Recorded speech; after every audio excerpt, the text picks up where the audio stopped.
നമസ്കാരം.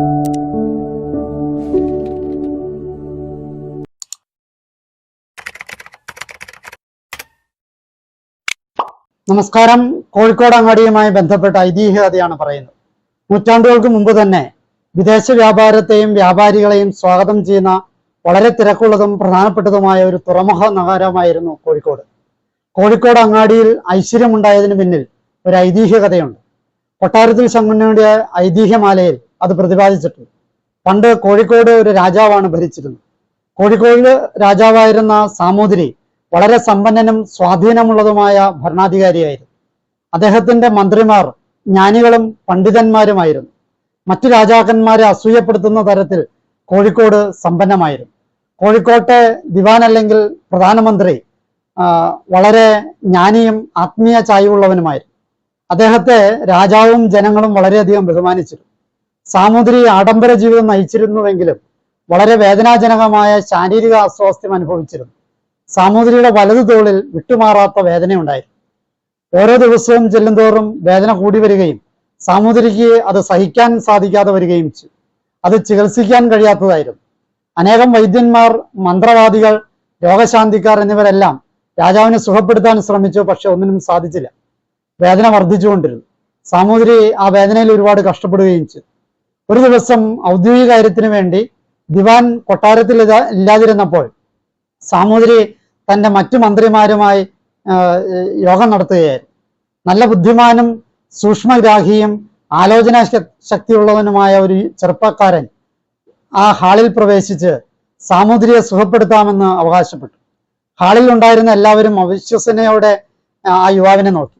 അവന് അത് സാധിക്കില്ലെന്ന് സാമൂതിരി ഉൾപ്പെടെ അവിടെ ഉണ്ടായിരുന്ന എല്ലാവരും വിശ്വസിച്ചു. പക്ഷേ ആ യുവാവ് പറഞ്ഞു, സാമൂതിരിയുടെ അസുഖം ഞാൻ നിസ്സാരമായി മാറ്റിത്തരാം, പ്രതിഫലമൊന്നും തരികയും വേണ്ട. ഒരു തോർത്തുമുണ്ട് നനച്ച് പിഴിഞ്ഞ് ആ വേദനയുള്ള സ്ഥലത്തൊന്ന് വെച്ചാൽ മതി, ക്ഷണത്തിൽ വേദന ഭേദമാകും എന്ന് ആ യുവാവ് പറഞ്ഞു. ഇത് കേട്ടപ്പോൾ അവിടെ ഉണ്ടായിരുന്നവർ ആ യുവാവിനെ പരിഹസിച്ചു. എങ്കിലും വേദനയുടെ കാഠിന്യം കൊണ്ട് ഇതൊന്ന് പരീക്ഷിച്ചു നോക്കിക്കളയാം എന്ന് വിചാരിച്ച് സാമൂതിരി അപ്രകാരം ചെയ്തു. മുണ്ട് നനച്ചു പിഴിഞ്ഞ് വലത്തെ തോളിൽ വെച്ചു. പെട്ടെന്ന് വേദന അശേഷം മാറി. തമ്പുരാന് നല്ല സുഖമായി.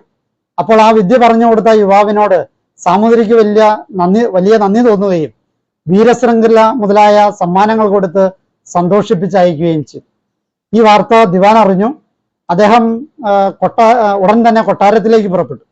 വഴിയിൽ ദിവാൻ എല്ലായിടത്തും എന്തോ പരതുന്നതായിട്ട് തോന്നി. അയാൾക്ക് വളരെ പ്രധാനപ്പെട്ട എന്തോ നഷ്ടപ്പെട്ടതുപോലെ ഉള്ള വിധത്തിൽ എല്ലായിടത്തും പരതിക്കൊണ്ടിരിക്കുക. നടക്കുന്നതിനിടയിൽ സന്ധ്യയോടുകൂടി പ്രസിദ്ധമായ കോഴിക്കോട് അങ്ങാടിയിൽ ദിവാനെത്തി. അവിടെ ദിവ്യവസ്ത്രധാരിണിയായ ഒരു സുന്ദരിയായ ഒരു സ്ത്രീയെ ദിവാൻ കണ്ടു. ദിവാൻ അവളുടെ അടുത്തേക്ക് ഓടിച്ചെന്നിട്ട് അവളോട് പറഞ്ഞു, യുവതി, എനിക്ക് നിങ്ങളോട് വളരെ പ്രധാനപ്പെട്ട ഒരു രഹസ്യം വെളിപ്പെടുത്താനുണ്ട്. അപരിചിതയായ ഒരു സ്ത്രീയോട് പുരുഷൻ സംസാരിക്കുന്ന അക്കാലത്ത് അസാധാരണമായതിനാൽ ഒരു യുവാവ് തന്നോട് ഇങ്ങനെ സംസാരിക്കുന്നത് യുവതിയെ അത്ഭുതപ്പെടുത്തി. കൗതുകത്തോടെ എന്താണ് രഹസ്യമെന്ന് അവൾ അവനോട് ചോദിച്ചു. പക്ഷേ ഉത്തരത്തിനായി കാത്തിരിക്കാൻ അവളോട് ആവശ്യപ്പെട്ടു. കാരണം താൻ ഇവിടുത്തെ ദിവാനാണെന്നും തൻ്റെ മുദ്ര മറന്നതിനാൽ ഓഫീസിലേക്ക് മടങ്ങേണ്ടതുണ്ടെന്നും അത് എടുത്തുകൊണ്ട് വന്നിട്ട് വേണം രഹസ്യം പറയാനെന്നും ആ യുവതിയോട് ഈ ദിവാൻ പറഞ്ഞു. താൻ മടങ്ങി വരുന്നത് വരെ കാത്തിരിക്കാൻ ദിവാൻ സ്ത്രീയോട് അഭ്യർത്ഥിച്ചു. ഔദ്യോഗിക മുദ്രയെക്കുറിച്ച് ദിവാൻ അസ്വസ്ഥനാവുകയും ചെയ്തു. ദിവാന്റെ ദയനീയാവസ്ഥ മനസ്സിലാക്കി യുവതി ദിവാനെ കാത്തിരിക്കാമെന്ന് സമ്മതിച്ചു.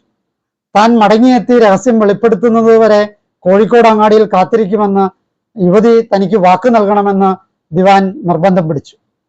അങ്ങനെ ദിവാനോട് അനുകമ്പ തോന്നിയ യുവതി വാക്ക് നൽകുകയും താൻ അതേ സ്ഥലത്ത് തന്നെ കാത്തിരിക്കാമെന്ന് പറയുകയും ചെയ്തു. ദിവാൻ കൊട്ടാരത്തിലേക്ക് പോയി. കൊട്ടാരത്തിലെത്തിയ ദിവാൻ പെട്ടെന്ന് സാമൂതിരിയുടെ അടുത്ത് ചെന്ന് വിട്ടുമാറാത്ത തോളിൽ വേദനയ്ക്ക് ഇത്രയും വലിയ ആശ്വാസം നൽകുന്ന പ്രതിവിധി ദുരുദ്ദേശത്തോടു കൂടി പറഞ്ഞു തന്നതാണ് എന്ന് പറഞ്ഞു. അതിന്റെ കാര്യം സാമൂതിരി അന്വേഷിച്ചു.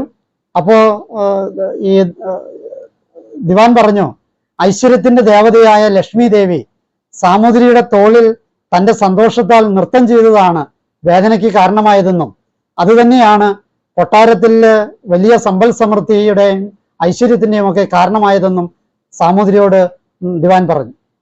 തോർത്തുമുണ്ട് നനച്ചു പിഴിഞ്ഞ് ആ വേദനയുള്ള സ്ഥലത്ത് വെച്ചപ്പോൾ ഐശ്വര്യത്തിന്റെയും സമ്പൽ സമൃദ്ധിയുടെയും സമാധാനത്തിന്റെയും ദേവതയായ ലക്ഷ്മി ദേവി അവിടെ നിന്നും ഇറങ്ങിപ്പോയി. ഇത് കേട്ട് സാമൂതിരിയും മന്ത്രിമാരും സ്തബ്ധരായി. അപ്പോൾ ദിവാൻ പറഞ്ഞു, ലക്ഷ്മി ദേവി ഇവിടെ നിന്ന് ഇറങ്ങിയെങ്കിലും രാജ്യം വിട്ടുപോകാതെ ഇരിക്കാൻ ഞാനൊരു സൂത്രം പ്രയോഗിച്ചിട്ടുണ്ട്. ഞാൻ പോരുന്ന വഴികളിലെല്ലാം ഇവിടെ നിന്നും ഇറങ്ങിപ്പോകുന്ന ലക്ഷ്മി ദേവിയെ അന്വേഷിക്കുകയായിരുന്നു. ഒടുവിൽ കോഴിക്കോട്ട് അങ്ങാടിയിൽ വെച്ച് ഞാൻ ലക്ഷ്മി ദേവിയെ കണ്ടു. ഞാൻ തിരികെ വരുന്നത് വരെ അവിടെ നിന്നും പോകരുത് എന്ന് ദേവിയെ കൊണ്ട് സത്യം ചെയ്യിപ്പിച്ചിട്ടാണ് വന്നത്. ദിവാൻ വീണ്ടും കണ്ടുമുട്ടുന്നത് വരെ ദേവിയെ കോഴിക്കോട്ടങ്ങാടിയിൽ താമസിപ്പിച്ച് കോഴിക്കോടിന്റെ ഐശ്വര്യം സംരക്ഷിക്കാൻ സാധിക്കും എന്ന് പറഞ്ഞ ദിവാൻ അവരെ സമാശ്വസിപ്പിക്കുകയായിരുന്നു. ദിവാൻ തുടർന്ന് പറഞ്ഞു, ഇനി ഞാൻ ജീവിച്ചിരുന്നാൽ വാക്കുപാലിക്കാൻ വേണ്ടി കോഴിക്കോട് അങ്ങാടിയിൽ പോകേണ്ടി വരും. അങ്ങനെ ചെന്നാൽ ദേവി അവിടം വിട്ടു പോവുകയും ചെയ്യും. അതിനാൽ ഞാൻ മരിക്കാൻ പോകുന്നു എന്ന് പറഞ്ഞ ദിവാൻ അവിടെ നിന്നും ഇറങ്ങി. എല്ലാവരും ദുഃഖിതരായി. ലക്ഷ്മി ദേവി കോഴിക്കോട് അങ്ങാടിയിൽ ഉള്ളതിനാലാണ് അവിടെ ഐശ്വര്യം നിലനിൽക്കുന്നത് എന്നാണ് ഐതിഹ്യം. ലക്ഷ്മി ദേവി ഇറങ്ങിപ്പോയ സാമൂതിരി രാജാവിന്റെ കൊട്ടാരം പിന്നീട് നാമാവിശേഷമായി എന്നതാണ് ചരിത്രം. ഈ കഥ എല്ലാവർക്കും ഇഷ്ടപ്പെട്ടു എന്ന് വിചാരിക്കുന്നു. എന്നെ ശ്രവിച്ച നിങ്ങൾക്ക് നന്ദി. നല്ല നമസ്കാരം.